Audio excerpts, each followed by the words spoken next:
بالتلاتة يا حبيبي، بالتلاتة. الأهلي النهاردة بيلتهم بيراميدز بالتلاتة مع الرأفة. نسر الأهلي يحلق وحيدا في الصدارة، نسر الأهلي يحلق فوق الأهرامات، نسر الأهلي يحلق بعيدا بعيدا. النهاردة الأهلي الحمد لله رجع، هو الأهلي اللي معودنا، هو ده الأهلي اللي ابتدى الدوري، هي دي الروح اللي احنا مستنيينها من لعيبة الأهلي. بص بقى يا معلم، وصلي كده على حبيبك النبي. قبل ما نبدأ في أي حاجة ما تنساش تشترك في القناة وتفعل زر الجرس علشان يوصلك كل جديد، وأحلى لايك بقى علشان تدعم أخوك الغلبان ده اللي بيتعب. والله العظيم والله العظيم بنتعب علشان بس انتوا تبقوا مبسوطين.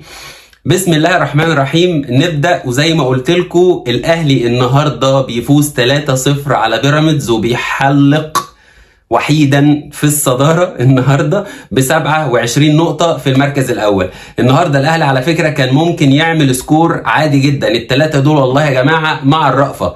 بص بقى عشان أقول لك إن إحنا ما بنقولش أي كلام، ارجع كده لصندوق الوصف هتلاقي فيديو نزل امبارح اسمه الأهلي ما قبل المعركة. والله العظيم 3 في 6 نقط، أقسم بالله هم كانوا كلمة السر النهاردة. ارجع لهم كده وهتعرف ان احنا فعلا بنقول كلام مظبوط. كلمة السر النهاردة في ال6 نقط دول. اول حاجة اتكلمنا عليها قلنا الخطة، وقلنا ان تاكيس جونيوس بيحب الاستحواذ، وقلنا انه مش هيعمل ده مع الاهلي اللي هيبدأ بالاستحواذ، وتاكيس مش هيستحوذ غير بعد ما يجي فيه جول، وده فعلا اللي حصل، هو ده فعلا اللي حصل. وقلنا ان الاهلي مش هيقدر يفك شفرة الدفاع دي غير بالشوط من بره المنطقة، والنهاردة السولية شوطة وما شفناش شوط من زمان يا جماعة. وهو اول ما شوطنا من بره المنطقة الكرة خرمت الشبكة وجبت اهو جول اهو. وقلنا برضو ان من الخطة بتاعة مارسيل كولر اللي هي 4-2-3-1 اللي بتتحول ل 4-3-3 او 4-4-2 وسط الماتش، العرضيات. النهاردة محمد هاني برضو كان شغال كويس جدا، حتى حسين الشحات كان كويس، كريم فؤاد كان كويس، وحسين الشحات النهارده حاول اكتر من مره. النهارده بس للاسف الجبهه بتاعت برونو سافيو وعلي معلول كان فيها مشكله شويه. برونو سافيو النهارده ما كانش في الفورمه خالص، وده اللي اثر على طلوع علي معلول. علي معلول كان مركز النهارده دفاعيا اكتر من الهجوم، وده بسبب ان برونو سافيو ما كانش في حالته.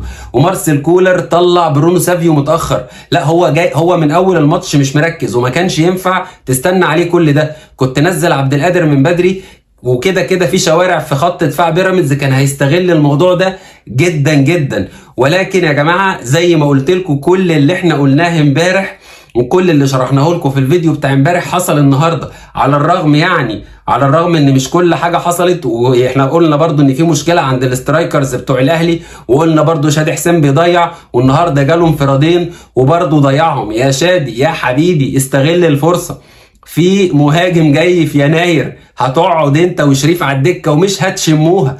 ما ينفعش تبقى بتضيع كده، ما ينفعش تجيلك الفرص دي وتضيع.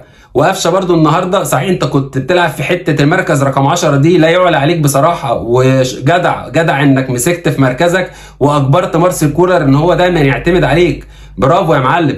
بس برضو لما تجيلك انت كمان بقى فرصه انت والجول، خلص بقى يا معلم، خلص يا باشا. كنا عايزين نشوف حفله النهارده، والله ماتش النهارده ده كان يخلص بحفله، وانتوا اصلا داخلين بدوافع ان الناحيه الثانيه يعني اصحاب الترماي يعني عين القطر راح وما رجعش.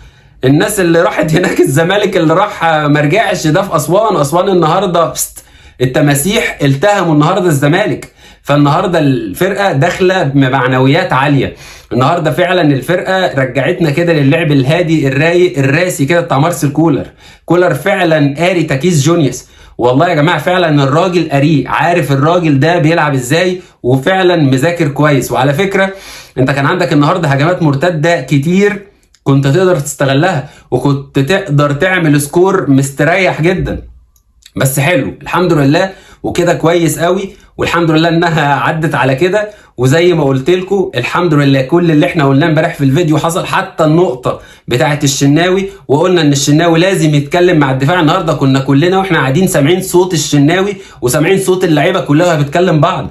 هو ده يا جماعه اللي المفروض يحصل، هو ده. لو كملنا كده، لو كملنا بالاداء ده والله، وبالست الحاجات دي مش عشان انا فقيق يعني ولا انا جامد، والله لا يا جماعه دي حاجات بيزكس، اساسيات في الكوره. لو ركزنا كده ولعبنا بروح الاهلي والله العظيم هنفضل الاول وهنركب وهنروح نعمل اداء مشرف جدا في كاس عالم الانديه، وكمان ان شاء الله ممكن ناخد مركز بقى ونكسر المركز الثالث ده مستريح. الف الف مبروك يا اهلاويه، ويا رب يكون الفيديو عجبكم، وما تنسوش ترجعوا للفيديو بتاع ال6 نقط بتاع ما قبل معركه بيراميدز. اشوفكم على خير وفيديو جديد، سلام.